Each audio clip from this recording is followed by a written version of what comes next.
नमस्कार, अपना बिहार देख रहे हैं आप। आपके साथ मैं हूं शिप्रा झा और आप देखते हैं खबरें विस्तार से। बुलेटिन की शुरुआत करेंगे इस वक्त की बड़ी खबर से। आज से सबसे बड़ी खबर आज की बता रहे हैं और इस खबर के मुताबिक बिहार के 9 मेडिकल कॉलेज बिहार में लगाए जाएंगे। ऑक्सीजन प्लांट पेट्रोलियम मंत्रालय मेडिकल कॉलेज में लगवाया जाएगा। पीएमसीएच में 5000 एलपीएम वाला ऑक्सीजन प्लांट लगाया जाएगा। सभी मेडिकल कॉलेजों पर 21 करोड़ 46 लाख रुपए खर्च होंगे। ये बड़ी खबर आपको बता रहे हैं कि बिहार के 9 मेडिकल कॉलेजों में ऑक्सीजन प्लांट लगाया जाएगा। पेट्रोलियम मंत्रालय ये प्लांट लगवाने वाला है। ये बड़ी खबर। पीएमसीएच में 5000 एलपीएम वाला ऑक्सीजन प्लांट लगाया जाएगा, जिसमें सभी मेडिकल कॉलेजों पर 21 करोड़ 46 लाख रुपए खर्च किए जाएंगे। तो आज की ये सबसे बड़ी खबर आपको बता रहे हैं। बिहार के 9 मेडिकल कॉलेजों में ऑक्सीजन प्लांट लगाया जाएगा। ये वही ऑक्सीजन जिसकी किल्लत लगातार बिहार में देखने को मिल रही थी। कई लोग ऑक्सीजन को लेकर परेशान थे। कई जगह से ऑक्सीजन की आपूर्ति नहीं हो पा रही थी। ऐसे में अब सरकार की तरफ से बड़ा कदम उठाया गया है ताकि लोगों तक ऑक्सीजन की हर खेप पर पहुंचाई जाए, ऑक्सीजन को पूरा तरीके से उन तक पहुंचाया जा सके। तो ये बड़ी खबर आपको बता रहे हैं। पेट्रोलियम मंत्रालय ये प्लांट लगाने वाला है और इस खबर पर अधिक जानकारी के साथ हमारे सहयोगी रजनीश हमारे साथ जुड़ चुके हैं। रजनीश, सचमुच ये आज की सबसे बड़ी खबर है क्योंकि ऑक्सीजन को लेकर जहां लोग परेशान थे, वैसे में ये राहत वाली खबर। कोरोना महामारी के दौरान राज्य सरकार हो या फिर केंद्र सरकार हो, दोनों ने बड़ा सबक लिया है और सबक लेते हुए अब निकट भविष्य में कोई परेशानी नहीं हो ऑक्सीजन को लेकर, इसको लेकर सभी 9 मेडिकल कॉलेज में ऑक्सीजन जनरेशन प्लांट लगाने का फैसला लिया गया है, जिसको लेकर आदेश भी जारी कर दिए गए हैं। इसमें बता दें आपको कि 9 मेडिकल कॉलेज में मधेपुरा के साथ साथ जो पटना का सबसे बड़ा अस्पताल पीएमसीएच है, एनएमसीएच है, राजगीर है, ये तमाम जगहों पर जो है प्लांट लगाया जाएगा। बता दें आपको सबसे ज्यादा क्षमता वाला जो ऑक्सीजन प्लांट है ये पीएमसीएच में, जहां 5000 एलपीएम क्षमता वाला ऑक्सीजन प्लांट लगाया जाएगा और पूरे प्लांट पर जो खर्च है 21 करोड़ 46 लाख रुपए केंद्र सरकार ने अभी जो खर्च है उसको लेकर सहमति भर दी है।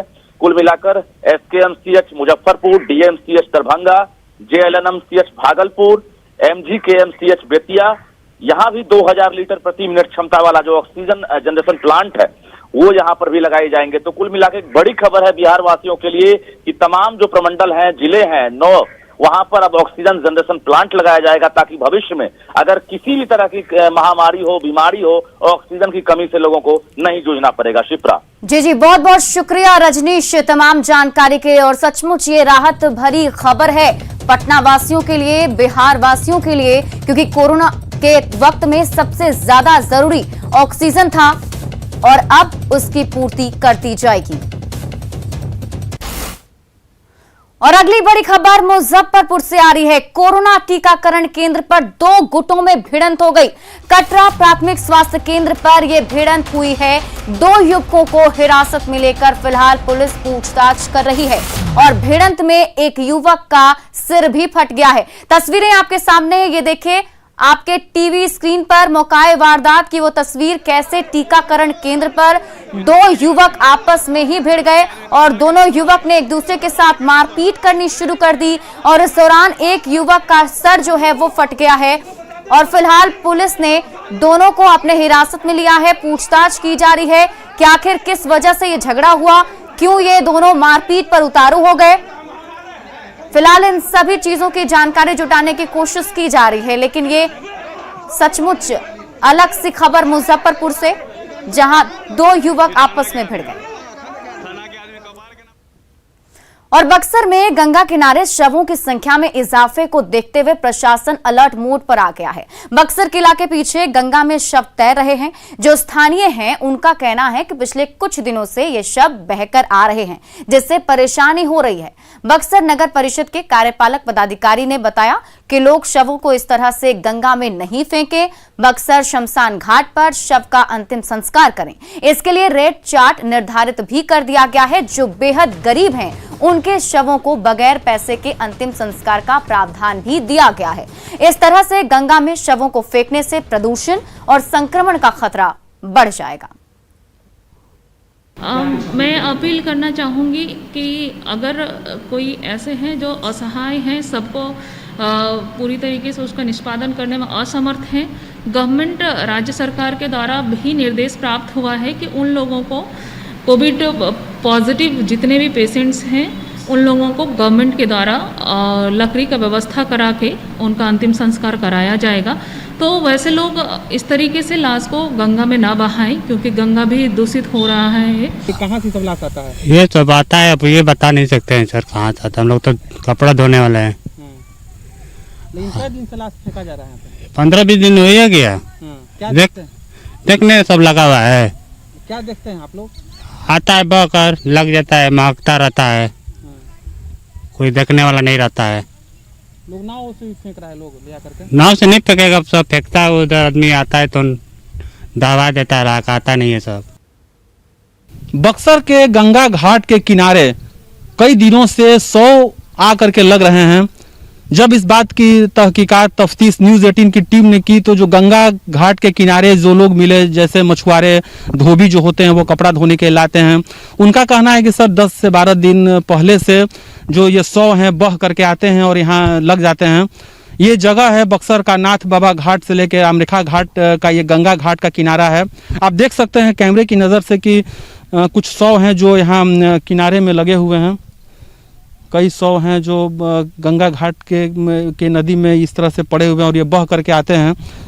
इस बात की खबर जब स्थानीय प्रशासन या फिर नगर परिषद है उसको लगी तो नगर परिषद ने भी बक्सर के स्मशान घाट का दौरा किया और वहाँ रेड चार्ट लगाया गया ताकि जो लोग हैं वो अपनों का दाह संस्कार यहाँ आकर करें, विधिवत लकड़ी के साथ करें, न कि गंगा नदी में फेंकें। और रेड चार्ट लगाया गया है। नगर परिषद ने भी लोगों से अपील की है कि कोई भी 100 है तो उसे इस तरह से गंगा नदी में न फेंकें जिससे कि प्रदूषण खतरा उत्पन्न हो सके।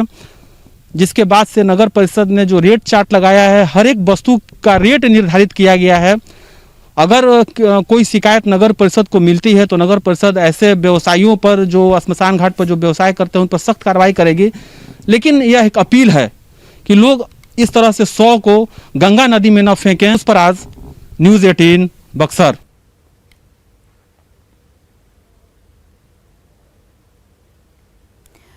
तो ये खबर आपको बता रहे हैं कि न्यूज़ 18 की खबर के बाद ये अपील की गई है कि शवों को लेकर प्रशासन अब अलर्ट हो गया है और प्रशासन की तरफ से अपील की गई है कि जो लोग भी यहां पर अंतिम संस्कार करवाने के लिए आते हैं वो सब यहां पर अपने परिजनों का ठीक तरीके से अंतिम संस्कार करवाएं। वहीं शवों को फेंकने के बाद डॉक्टरों ने भी खतरे की आशंका जताई है। उनका भी कहना है कि ऐसे में महामारी के बढ़ने का खतरा है, लोगों को सतर्क रहने की जरूरत है।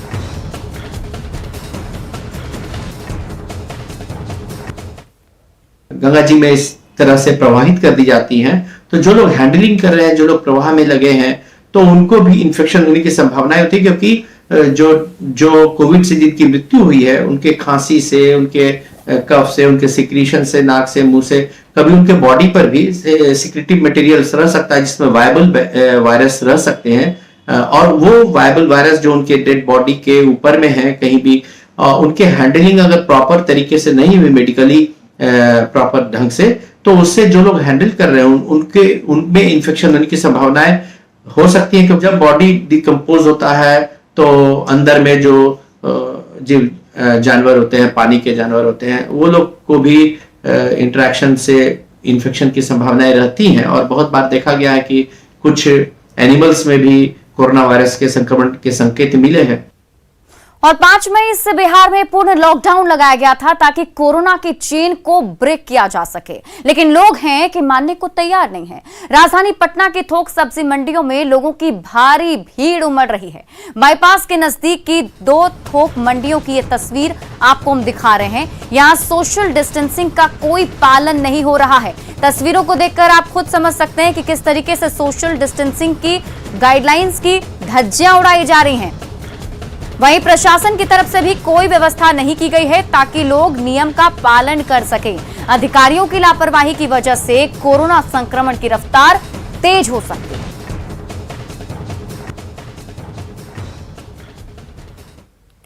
और लॉकडाउन की वजह से कई लोगों को मुसीबतों का सामना करना पड़ रहा है और इसी कड़ी में किन्नरों के सामने भी रोजी रोटी का संकट खड़ा हो गया है। गोपालगंज में इसी समस्या को लेकर अंबेडकर चौक पर किन्नरों ने उत्पात मचाया, कई गाड़ियों में तोड़फोड़ की, जंगलिया मोड़ के पास किन्नरों ने जिला प्रशासन की गाड़ी को निशाना भी बनाया। दरअसल लॉकडाउन की वजह से नाच गाना पर रोक लगने से किन्नर समाज नाराज है। ये लोग इतने गुस्से में थे कि अधिकारियों को बचाने में सैप के जवान भी घायल हो गए। गोपालगंज में किन्नरों ने आज लगातार तीसरे दिन हंगामा किया है। हमारी मांगे हैं सब कोई अपना अच्छा रोजगार करे, कोई दुकान वाला अपना काम करे। हम लोग का कोई तो बेटा भाता नहीं है कमा के देने के लिए। हम लोग का बधाई के सिवा प्रोग्राम के सिवा कोई काम नहीं है। हम लोग सब कोई शादी ब्याह करे उसमें कोरोना नहीं लग रहा है। हम लोग जहाँ प्रोग्राम कर रहे हैं हम लोग का प्रशासन वहाँ पे रोक कर दे रहा है। आखिर क्यों ऐसा कर रहे हैं हमारे साथ? ऐसा 2 साल से प्रोग्राम हो रहा है, 2 साल से हम लोग प्रोग्राम बंद कर दे रहे हैं। आज शहर में किन्नर लोग, जैसा कि आपको पता है, लॉकडाउन लगा हुआ है और इसमें शादी में डीजे ऑर्केस्ट्रा पे रोक लगा हुआ है। बेसिकली ये लोग ऑर्केस्ट्रा से रिलेटेड लोग हैं और इन लोगों का डिमांड था कि हम लोग नाचे गाएं और इसके लिए हमको पाबंदी न लगे। इसी को लेके विरोध प्रदर्शन किए थे। इन लोगों को काफ़ी समझाया गया, सरकार के द्वारा जारी गाइडलाइंस को बताया गया। आयुष चिकित्सकों ने 6 सूत्री मांगों को लेकर फिर से आवाज उठाई है। उन्होंने कहा है कि अगर उनकी मांगों को नहीं माना गया तो 15 मई से होम आइसोलेशन में चले जाएंगे। आयुष चिकित्सक आज से काली पट्टी बांधकर काम कर रहे हैं। उनकी मुख्य मांग है कि मानदेय को 65,000 किया जाए, साथ ही 3,270 आयुष चिकित्सकों की स्थायी नियुक्ति का आदेश भी निर्गत किया जाए। बिहार सरकार ने भेज दी है। 70 आयुष चिकित्सकों की बहाली नहीं हो पाई और हम लोगों का 65,000 की सैलरी का जो भुगतान होना था वो नहीं हो पाया, जो कि बहुत ही चिंताजनक है। अगर सरकार हमारी बात नहीं मानती तो 15 तारीख से हम लोग होम आइसोलेशन पर चले जाएंगे, जिसकी जिम्मेदार सरकार खुद होगी। हम आयुष चिकित्सकों को एलोपैथ चिकित्सकों के बराबर 65,000 मानदेय मिलना चाहिए था, जो अभी तक उसका लागू नहीं हो पाया है। 3270 आयुष चिकित्सकों की बहाली संबंधी अधियाचना तकनीकी आयोग को भेजी गई है, लेकिन उसकी काउंसलिंग प्रक्रिया नहीं हो रही है। इसी अब मुद्दे को लेकर के हम सभी आयुष चिकित्सक आज से काला बिला लगाकर काम कर रहे हैं। अगर इस बात को हमारी सरकार नहीं सुनेगी तो हम लोग 15 तारीख से आइसोलेशन में चले जाएंगे। और भागलपुर स्वास्थ्य विभाग ने कोरोना काल में अस्पतालों में डॉक्टर की हो रही कमी को पूरा करने के लिए आज से डॉक्टरों की बहाली को लेकर इंटरव्यू की शुरुआत की है। आज पहले दिन भागलपुर के सदर अस्पताल स्थित सिविल सर्जन कार्यालय में सिविल सर्जन की अध्यक्षता में 3 सदस्य कमेटी की तरफ से इंटरव्यू लिया गया। भागलपुर जिले में कुल 41 डॉक्टरों की बहाली की जानी है, जिसके लिए मात्र 8 डॉक्टर्स ने आज आवेदन दिए हैं। ये बहाली 1 साल के लिए की जानी है। वहीं सिविल सर्जन का कहना है कि 12 और 14 तारीख को भी इंटरव्यू लिया जाएगा और उसके बाद हर एक सोमवार को इंटरव्यू जारी रहेगा, जिससे कि खाली पदों को भरा जा सके और होने वाली परेशानी को कम किया जा सके।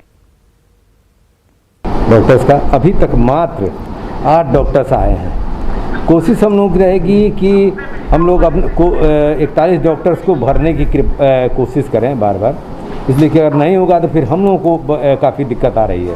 तो 12 को है और 14 को है ना, और उसके बाद से हर मंडे को, उसके बाद से हर मंडे को, तो लगातार मैंने कोशिश होगी। हाँ। और बिहार में 18 से 44 साल के लोगों के लिए कोरोना वैक्सीन की शुरुआत कल से हो गई है और पहले दिन वैक्सीनेशन सेंटर पर भीड़ भी जुट गई, जिसके बाद आज से स्कूलों और कॉलेजों को भी वैक्सीन सेंटर बनाया गया है। यहां पर कोविड-19 प्रोटोकॉल का पालन करने के लिए पुलिस बल की तैनाती भी की गई। पटना के गर्दनीबाग बालिका उच्च विद्यालय का जायजा लिया संवाददाता संजय कुमार ने। वैक्सीनेशन का काम चल रहा है। इस वक्त ये तस्वीर है पटना के राजकीय बालिका उच्च माध्यमिक विद्यालय गर्दनीबाग की, जहां पर वैक्सीनेशन का काम चल रहा है और यहां पर सुरक्षा के लिहाज से पुलिस की भी तैनाती की गई है। आप देख सकते हैं तस्वीरों में लगातार लोग पहुंच रहे हैं और अपना वैक्सीन ले रहे हैं। यहाँ पर जो 18 से 44 साल के युवा हैं, आप तस्वीरों में देख सकते हैं, उनको लगातार वैक्सीन देने का काम जो है वो चल रहा है और जो पैरामेडिकल स्टाफ है वो इस वक्त वैक्सीन जो है वो दे रहे हैं। और आपने ले लिया वैक्सीन? हाँ। कैसा फील? कुछ नहीं था फील। कब करवाया? हाँ, मैं जिस दिन 18+ स्टार्ट हुआ था उस दिन करवाया था। और किस सेंटर के लिए दिया गया था? मेरे को इसी सेंटर का मिला था। हाँ। कैसी फीलिंग हो रही है? अभी तो कुछ नहीं लगा, बस पता कुछ नहीं चला, मतलब बस तुरंत हो गया। एक्साइटेड है बहुत ज्यादा? मतलब सेकंड डोज लग जाए, मतलब बस जल्दी से। कोरोना को फाइट देना है। हाँ, मतलब ठीक है, नहीं हो तो अच्छा है। सुरक्षा के लिहाज से देखिए पुलिस अफसर की भी तैनाती की गई है और तस्वीरों में हम इनसे बात करते हैं। यहाँ किन लोगों को आज वैक्सीन दी जा रही है? अभी तो इन लोगों को बता नहीं आपको क्यों? मैंने हम 18 से 45 भी और 45 से ऊपर भी हम लोगों का तो है भाई जी। मैंने विधि व्यवस्था बनाए रहे, दूरी बना के रखे, कोविड के नियम का पालन करें हम लोग। पालन हो रहा है सेंटर पर? मैंने हो रहा है, जो प्रयास तो यही आदमी न करेगा। हाँ, फॉलो किया जा रहा है।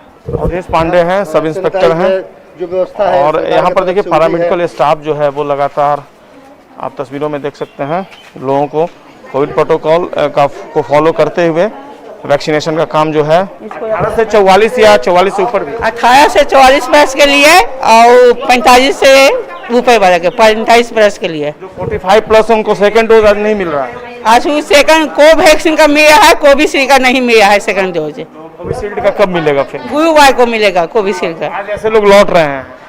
हाँ, कुछ एमटीआर लौटे हैं, उनको गुरुवार को हम लोग को बुलाए हैं। अर्चना सिन्हा जी हैं और बता रही हैं कि आज सेकंड डोज के लिए थोड़ी परेशानी जरूर है, लेकिन कुल मिलाकर जो तस्वीरें हैं, अब स्कूल कॉलेजों में भी वैक्सीनेशन का काम चल रहा है और काफ़ी संख्या में लोग यहाँ पर पहुँच रहे हैं वैक्सीन लेने के लिए। और निश्चित तौर पर एक अच्छी तस्वीर, चूँकि क्राउड मैनेजमेंट डे फर्स्ट को एक समस्या बन गई थी और आज ये समस्या दूर होती हुई नजर आ रही है। राजधानी पटना के कई ऐसे स्कूल कॉलेज हैं जहाँ पर वैक्सीनेशन बड़े पैमाने पर हो रहा है।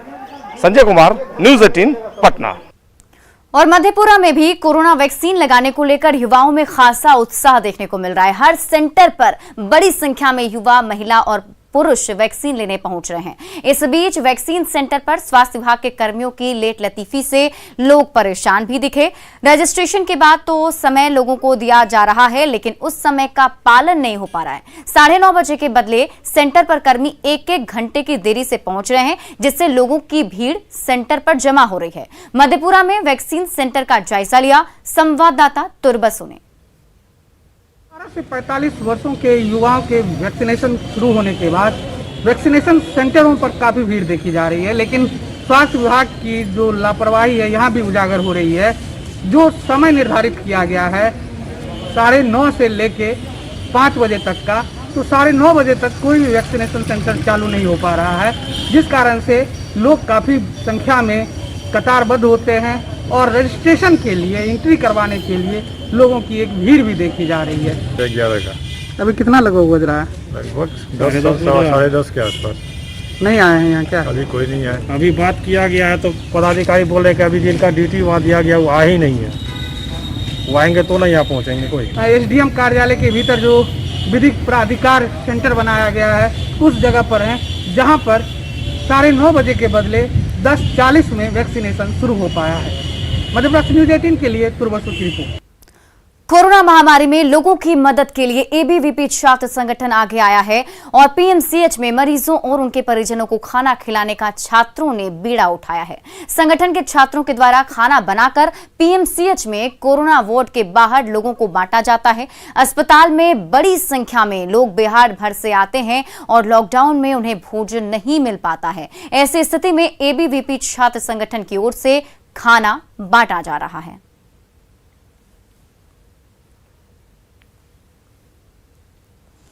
औरंगाबाद में इन दिनों सोशल मीडिया पर एक वीडियो वायरल हो रहा है, जिसमें बालू लदे ट्रकों से पुलिस अवैध वसूली करती नजर आ रही है। वीडियो में ट्रक चालकों से गश्ती दल का एक सिपाही पैसा वसूलता नजर आ रहा है। वीडियो आपके टीवी स्क्रीन पर है, आप उसमें देखकर भी समझ सकते हैं। हालांकि न्यूज़ 18 इस वायरल वीडियो की पुष्टि नहीं करता है, लेकिन वीडियो जो है वो बारून थाना क्षेत्र का बताया जा रहा है। सुनहरे बालू का ऐसा काला खेल तब हो रहा है जबकि सोन नदी के सभी बालू घाट अभी बंद हैं।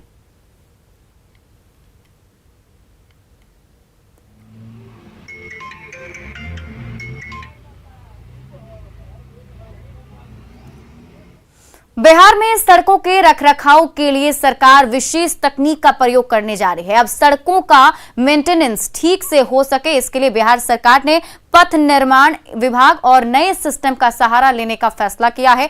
अब सड़कों के रखरखाव का जायजा नेटवर्क सर्वे व्हीकल के जरिए किया जाएगा। इस तकनीक के जरिए यह देखा जाएगा कि सड़क के सतह की वास्तविक स्थिति किस तरह की है, सड़कों में गड्ढे कितने बड़े हैं और सड़क के रखरखाव का क्या हाल है। पथ निर्माण मंत्री नितिन नवीन ने दावा किया है कि इसके लिए टेंडर निकाला गया है और जल्द ही इसकी शुरुआत बिहार में की जाएगी। दरअसल नेटवर्क सर्वे व्हीकल आधुनिक तकनीक पर आधारित एक वाहन है। ये कैमरा और लेजर सिस्टम से लैस है जो सड़कों के रखरखाव की पूरी जानकारी देता है। इससे यह भी पता चलता है कि सड़क में किस किस जगह पर गड्ढे हैं।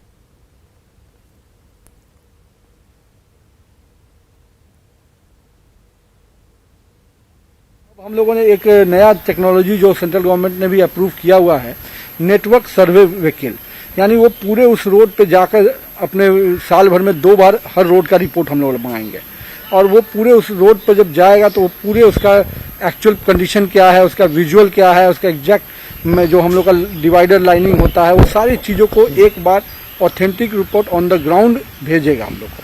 तो ये हम लोगों ने इसके लिए निविदा की है, 41 एजेंसियों को नामित किया हुआ है और उन सारी एजेंसियों को हम लोगों ने निविदा के माध्यम से आमंत्रित किया है कि आप आइए और जो सबसे न्यूनतम अपना जो उसका रहेगा उसके आधार पर 3 से 4 एजेंसी को हम लोग तय करेंगे कि हमारे जो 13,000 किलोमीटर की सड़कें हैं जो मेंटेनेंस पॉलिसी के तहत हैं, उनके रखरखाव का एग्जैक्ट ग्राउंड रिपोर्ट हम लोग को समय समय पर मिलता रहे। कब तक उम्मीद है कि वो टेक्नोलॉजी से, नई टेक्नोलॉजी से लैस गाड़ियां कब तक बिहार आ जाएंगी? देखिए, अभी इसकी प्रक्रिया में अभी निविदा की गई तो रेट और बाकी चीज़ों का फाइनलाइजेशन है, लेकिन हमको लगता है कि जस्ट बरसात के अराउंड हम लोग इस पूरे प्रक्रिया को, चूँकि पहले प्री बीड की भी संभावना होती है, तो मुझे लगता है कि इस पूरे प्रक्रिया को समाप्त करने में 3 से 4 महीना लगेंगे। लेकिन जो हम लोग का मेंटेनेंस का इस साल का पॉलिसी की दृष्टि से जो काम शुरू हो रहा है, उसका ग्राउंड रिपोर्ट इन गाड़ियों से आना शुरू हो जाएगा। और फिलहाल इस बुलेटिन में बस इतना ही, लेकिन न्यूज़ 18 पर खबरों का सिलसिला लगातार जारी है।